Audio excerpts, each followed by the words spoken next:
A paz do Senhor Jesus. No último vídeo, eu falei sobre o porquê de Jesus nos chamar, os seus discípulos e a nós, sua igreja, de o sal da terra. Mateus 5, versículo 13. Agora eu vou falar sobre o fato de Jesus também nos chamar de luz do mundo. Mateus 5, versículo 14, que diz assim: Vós sois a luz do mundo. Não se pode esconder uma cidade edificada sobre um monte.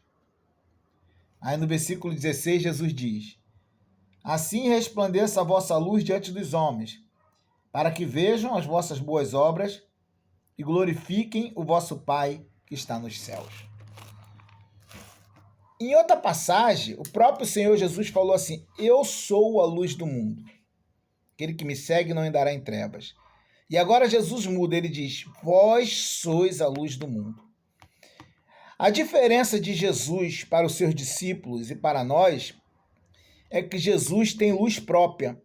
Jesus não precisa de nenhum outro elemento para ter luz. É como o sol. É por isso que a Bíblia nos diz em Malaquias que para o justo nascerá o sol da justiça. Então Jesus é esse sol da justiça.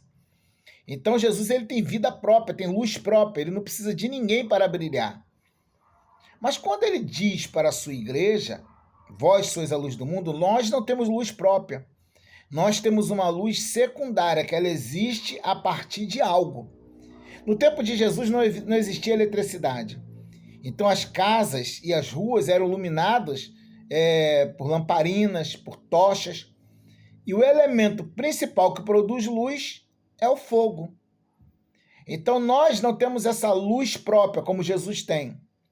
Mas nós dependemos desse elemento dentro de nós, o fogo, para que nos transforme em verdadeiras tochas humanas, espiritualmente falando.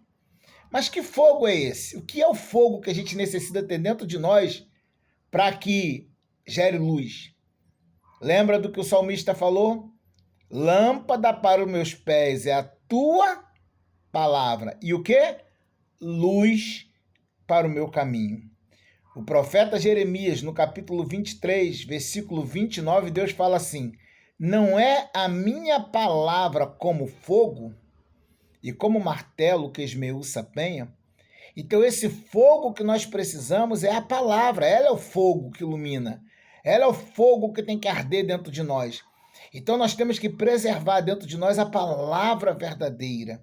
É aí que os homens vejam essa luz que a palavra gera dentro de nós e que eles possam glorificar ao nosso Deus que está nos céus. Porque o padrão de Deus é diferente do padrão do homem. Por exemplo, se alguém te maltrata, se alguém te prejudica e você decidir se afastar dessa pessoa totalmente, negando-lhe qualquer ajuda, qualquer proximidade, ninguém nesse mundo vai te recriminar. Vai te falar, você está certo.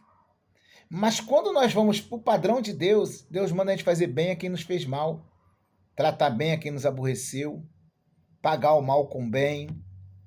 Então, quando a coisa vai para o padrão de Deus, a coisa muda. Então, tem cristãos que não conseguem entender isso, que quando tem um crente que estende a mão para alguém que um dia lá atrás lhe virou as costas ou que lhe fez cair, e hoje esse crente trata essa pessoa totalmente diferente da forma que ele foi tratado pela mesma pessoa, tem cristão dizendo, tu é muito bobo. Tu é muito bobo, tu ainda ajuda fulano. Fulano te prejudicou e na hora que ele mais precisou, tu vai lá igual um bobão e ajuda. Tem crente falando esse disparate, digamos assim, diante de Deus. Mas é para isso que nós fomos chamados. O crente verdadeiro, ele foi chamado para sofrer. Porque o nosso reino não é aqui. Aqui nós vamos sofrer injustiça, aqui nós vamos sofrer perseguição. Não basta apenas sofrer injustiça, sofrer perseguição. Tem que saber como agir mediante uma injustiça ou uma perseguição sofrida. A nossa luta não é contra a carne nem contra o sangue. É a gente fazer a diferença para este mundo ver. Mostrando para o mundo, é assim que se obedece a Deus. É como uma vez eu estava evangelizando um homem e eu disse para esse homem assim, faz a vontade de Deus e você será salvo. E aquele homem disse para mim, irmão, eu já estou salvo. É claro que eu não vou discutir com alguém que diz isso. A boca dele testifica contra ele mesmo. Mas Deus é tão bom que, passados assim, alguns segundos, aquele homem teve a curiosidade de me perguntar: irmão, você disse que para me ser salvo eu tenho que fazer a vontade de Deus. Sim.